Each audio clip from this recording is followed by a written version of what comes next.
નમસ્કાર સાહેબ.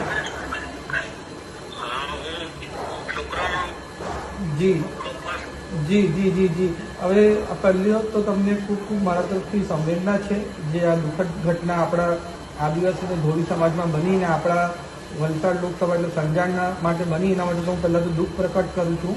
સાથે જ છે ને આપણા દાદરાનગર હવેલી એટલે સેલવાસના એસપી અમિત શર્માજી જોડે મેં એકદમ ડિટેલમાં ચર્ચા કરી છે. જેટલા પણ આરોપી છે એમને પકડી લીધા છે અને મેં એમને નિર્દેશ કર્યા છે કે જલ્દીથી જલ્દી અને સખ્તથી સખ્ત સજા આમને મળે એવી અમે બધું કામ કરવાના છે.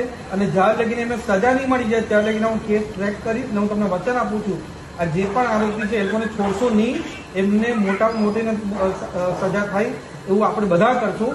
હું ધોળિયા સમાજ, આપણા આદિવાસી સમાજ અને વલસાડ લોકસભાના દરેક લોકો માટે હંમેશા હાજર છું. ને તમે પણ ચિંતા કરતા નહીં, હું થોડા દિવસમાં તમને